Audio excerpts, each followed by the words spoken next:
جو ہی میلاد شریف کا مہینہ آتا ہے تو یہ اعتراض عام طور پہ مخالفین کی طرف سے بہت زیادہ کیا جاتا ہے، اور یہ اعتراض عام گردش کرتا ہے کہ دیکھیں جی کیا نبی صلی اللہ علیہ وسلم کے صحابہ کرام نے میلاد منایا ہے؟ کیا نبی علیہ الصلوۃ والسلام کے صحابہ کرام نے میلاد کے موقع پہ جشن کیا ہے اور حضور کی آمد کی خوشی کی ہے، جھنڈیاں لگائی ہیں اور یہ جو لائٹنگ وغیرہ کی ہے؟ یہ عام طور پہ جو نا وہ اعتراض کیا جاتا ہے، سوال کیا جاتا ہے۔ تو یہ لوگ مخالفین اہل سنت کا اس حوالے سے جو تصور اور کنسیپٹ اور موقف ہے اس کو سمجھتے نہیں ہیں۔ دیکھیں ہمارا موقف یہ ہے کہ یہ صحابہ کی بات آپ کرتے ہیں، ہم کہتے ہیں کہ نبی کریم صلی اللہ تعالی علیہ وسلم نے بھی اگر کوئی کام نہ کیا ہو تو صرف نہ کرنا یہ منع ہونے کی یا ناجائز ہونے کی دلیل نہیں ہے، جب تک اس صراحتاً یا اشارتاً دلالتاً اس پر کوئی ممانعت وارد نہ ہو۔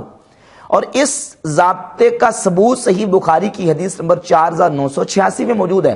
سیدنا عمر فاروق رضی اللہ تعالیٰ عنہ نے صدیق اکبر رضی اللہ عنہ کے دور خلافت میں جب قرآن کے قاری اور حافظ شہید ہوتے جا رہے تھے، حضرت عمر رضی اللہ تعالیٰ نے صدیق اکبر سے کہا انی ارا ان تأمرا بجمع القرآن، کہ اے ابو بکر صدیق خلیفۃ المسلمین، میرا یہ خیال ہے کہ آپ قرآن کریم کو جمع کرنے کا حکم دے دیں لوگوں کو۔ تو ابو بکر صدیق رضی اللہ تعالیٰ عنہ نے فرمایا کیف تفعل شیئا لم یفعلہ رسول اللہ صلی اللہ علیہ وسلم، اے عمر تم وہ کام کیسے کرو گے جو کام رسول اللہ صلی اللہ علیہ وسلم نے نہیں کیا؟ یعنی جو حضور نے کام نہیں کیا تم وہ کام کیسے کرو گے؟ تو حضرت عمر کیا کہتے ہیں؟ کہتے ہیں ھذا واللہ خیر، اے ابو بکر اللہ کی قسم یہ کام اچھا ہے، اگرچہ اللہ کے نبی علیہ الصلوۃ والسلام نے اس کام کو نہیں کیا، ھذا واللہ خیر، لیکن یہ کام اللہ کی قسم اچھا ہے۔ تو حضرت صدیق اکبر فرماتے ہیں کہ لم یزل عمر یراجعنی حتی شرح اللہ صدری لذالک، عمر مجھ سے کہتے رہے اور اصرار کرتے رہے حتیٰ کہ اللہ نے میرے سینے کو اس بات کے لیے کھول دیا اور میں بھی اس پر ایگری ہو گیا، متفق ہو گیا کہ یہ کام اچھا ہے، اگرچہ اللہ کے نبی علیہ الصلوۃ والسلام نے نہیں کیا۔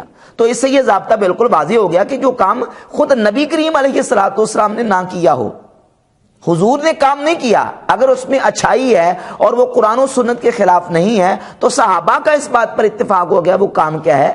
اچھا ہے۔ تو پھر صحابہ کرام علیہم رضوان نے بھی اگر کوئی فرض کریں کام نہیں کیا، اگر اس میں اچھائی ہے برائی نہیں ہے تو وہ کام کرنے میں کوئی حرج نہیں ہے۔ یہ تو ہمارا موقف ہے، اور اس موقف کے مطابق بھی الحمدللہ ہم اس سلسلے میں جو جتنے اعتراضات اس کو رد کرتے ہیں۔ اور باقی یہ بات ہے کہ یہ کہتے ہیں کہ صحابہ نے نہیں کیا۔ اب میں ان سے پوچھتا ہوں مخالفین سے کہ جو صحابہ نے کام کیے ہیں تم اس کو لازم سمجھتے ہو؟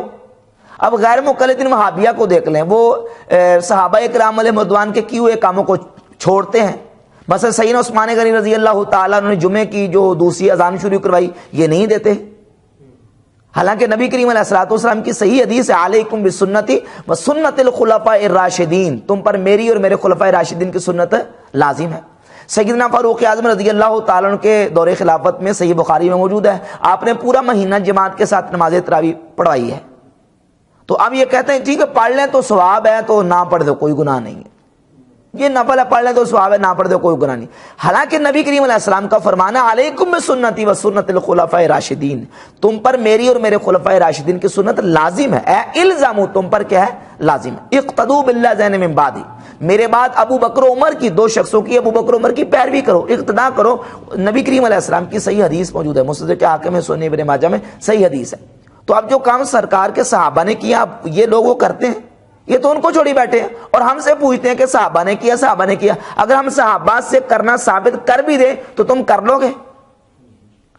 اچھا یہ تھا ایک الزامی، اور اس سلسلے میں ایک الزامی جواب یہ ہے کہ یہ کہتے ہیں جی تم جو نا وہ صحابہ سے بڑے عاشق ہو۔ اب میں پوچھتا ہوں کہ دیکھیں جمع قرآن کا مسئلہ لے ہیں، جمع قرآن کے سلسلے میں بھی یہ سوال پیدا ہو سکتا ہے، یہ سوال قائم ہو سکتا ہے، کیا صحابہ کرام علیہ رضوان کو زیادہ فکر تھی قرآن مجید کی رسول اللہ صلی اللہ علیہ وسلم سے بڑھ کر؟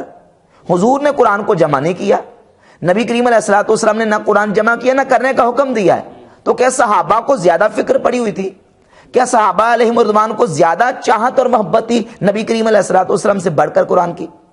یہ سوال تو وہاں بھی قائم ہو سکتا ہے۔ اور پھر وہ کام جو حضرت سیدنا صدیق اکبر نے نہیں کیے، حضرت عمر نے کیے، کچھ کام حضرت عمر نے نہیں کیے، سیدنا عثمان غنی نے کیے، اور کچھ کام حضرت عثمان غنی نے نہیں کیے، حضرت علی نے کیے، تو کیا یہ جو بعد میں آنے والے ان کو اپنے سے پہلے والے سے زیادہ فکر تھی؟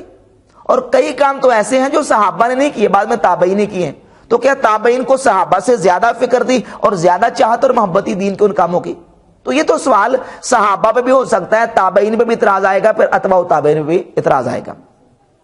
نبی کریم علیہ الصلوۃ والسلام کے صحابہ کرام علیہ رضوان کے دور میں بہت سارے کام ہیں جو نہیں ہوئے۔ مثال کے طور پہ اب ہم جتنی حدیث کی کتابیں پڑھتے ہیں، بخاری ہے، مسلم ہے، ترمذی، ابو داؤد، ابن ماجہ، نسائی، دیگر کتب حدیث ہیں، یہ احادیث کیا حضور علیہ الصلوۃ والسلام کے صحابہ کرام علیہ رضوان کے دور میں لکھی گئی ہیں، اسٹیبلش ہوئی ہیں، پبلش ہوئی ہیں؟ نہیں، بالکل ہرگز نہیں۔ حالانکہ صحابہ علیہ رضوان کے دور میں جو صحابہ تھے وہ حدیث کو روایت کرنے والے تھے، اور سیدنا فاروق اعظم کے دور میں تو پابندی تھی کتابت حدیث کی، لیکن بعد میں محدثین نے اتباع تابعین کے دور میں باقاعدہ کتابیں جمع کی ہیں، کتابیں لکھی تابعین کے، اتباع تابعین کے دور میں۔ تو کیا ان کو صحابہ سے زیادہ حدیث کو جمع کرنے کی فکر تھی محدثین کو؟ اور محدثین زیادہ نبی کریم علیہ الصلوۃ والسلام کی حدیث سے صحابہ سے بڑھ کر محبت کرنے والے تھے؟ یہ ہر دور کی اپنی ضرورت تھی اور اس کے مطابق یہ معاملات کیے گئے۔ حالانکہ صحابہ کرام علیہ رضوان کے دور میں ایسا نہیں ہوا۔ صحابہ کے دور میں بخاری نہیں لکھی گئی، کس صحابی کے دور میں لکھی گئی ہے؟ نہیں لکھی گئی، بخاری، مسلم، ترمذی حدیث کی کتابیں نہیں لکھی گئی۔ تو اب یہ جو اس طرح کے اعتراضات ہوتے ہیں، یہ بالکل ان کا جواب جو ہے وہ الزامی طریقے سے ہی ہو سکتا ہے۔ اب سمجھے تحقیقی جواب۔ تحقیقی جواب یہ ہے کہ باقاعدہ سے پورا ایک منظم طریقے سے حیات قضائیہ کے ساتھ یہ معاملات اگر ثابت نہ بھی ہوں تو اس کی وجہ یہ ہے کہ نبی کریم علیہ الصلوۃ والسلام کے صحابہ کرام علیہ رضوان نے جو اہم چیزیں ہیں ان کو ترجیح دی ہے۔ دیکھیں مثال کے طور پہ قرآن اہم تھا حدیث کی بنسبت، تو انہوں نے جمع قرآن پر زور دیا، قرآن کریم کو جمع کیا، صحابہ نے حدیث کی کتابیں جمع نہیں کی۔ اور اسی طریقے سے جو بڑے بڑے جو قواعد و اصول ہیں ان کی اساس اور ان کی بنیاد بھی صحابہ کرام علیہ رضوان نے نہیں رکھی۔ مثلا اصول حدیث ہیں، اصول تفسیر ہیں، اسماء و رجال ہیں، اور دیگر جو ضروری علوم و فنون ہیں، جو اصول و قواعد ہیں، وہ بھی صحابہ کرام علیہ رضوان کے دور میں جمع نہیں کیے گئے۔ تو اب اس کا مطلب ہے وہ سارے لغو اور باطل ہیں، سارے پڑھتے ہیں، جتنے مکاتب فکر کے لوگ ہیں سارے ان چیزوں کو پڑھتے ہیں۔ تو اس کا جواب بالکل واضح ہے کہ صحابہ کرام علیہ رضوان کے دور میں جو اہم چیزیں تھیں، انہوں نے شجرہ اسلام کی جو جڑیں اور اس کی بنیادیں ہیں ان کو مضبوط کرنے کی کوشش کی ہے۔ شجرہ اسلام کی آبیاری کے لیے انہوں نے اپنی کوشش کی۔ صدیق اکبر رضی اللہ عنہ کا دور خلافت تھا تو انہوں نے جو سب سے بڑے بڑے اہم کام تھے، مثلا مرتدین کے رد میں انہوں نے کام کیا، منکرین ختم نبوت کے رد میں انہوں نے کام کیا، منکرین زکوٰۃ کے رد میں انہوں نے کام کیا، اور بہت سارے اہم کام تھے جو صدیق اکبر رضی اللہ عنہ کے دور خلافت میں نہیں ہو سکے، پھر حضرت فاروق اعظم کے دور میں ہوئے، اور پھر سیدنا فاروق اعظم کے دور میں کچھ کام نہ ہو سکے بعد میں ہوئے، اور اس طرح صحابہ کے دور میں کئی ایسے اہم کام تھے۔ مثلا اصول حدیث کا کام ہے، کتنا اہم ہے، لیکن صحابہ کے دور میں نہیں ہو سکا۔ اسماء و رجال کا کام ہے، کتنا اہم کام ہے، لیکن صحابہ کے دور میں نہیں ہو سکا۔ اصول تفسیر ہے، دیگر علوم و فنون ہے، یہ کام صحابہ کے دور میں نہیں ہو سکے۔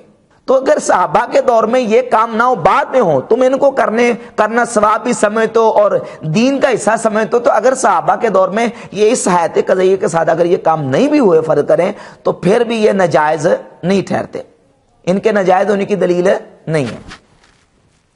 تو نبی کریم علیہ الصلوۃ والسلام کے صحابہ کرام علیہ رضوان جو ہیں وہ اسلام کی جو جڑیں ہیں ان کو مضبوط کرنے میں اور شجرہ اسلام کی آبیاری میں لگے رہے، اور پھر جب وہ اسلام ایک تن آور درخت کی صورت میں سامنے آیا، پھر اس کی شاخیں پھوٹیں اور پھر اس کو پھل لگے، پھول لگے، اور اس کی خوشبوؤں سے پورا عالم معطر ہوا، تو یہ محافل میلاد گویا کہ شجرہ اسلام کے وہ پھول اور پھل ہیں جو اللہ رب العزت نے ہمیں عطا فرمایا۔ یہ تو تھا جو اس حوالے سے ان کا منہ بند کرنے کے لیے ان لوگوں کا جواب۔ اب دیکھتے ہیں کہ نبی کریم علیہ الصلوۃ والسلام کے صحابہ کرام علیہ رضوان سے حضور علیہ الصلوۃ والسلام کی آمد کی خوشی میں کون کون سی چیزیں ثابت ہے؟ تو بحمد تعالیٰ جتنے اہل سنت و جماعت کے معمولات ہیں یہ تمام معمولات صحابہ کرام علیہ رضوان سے ثابت ہیں۔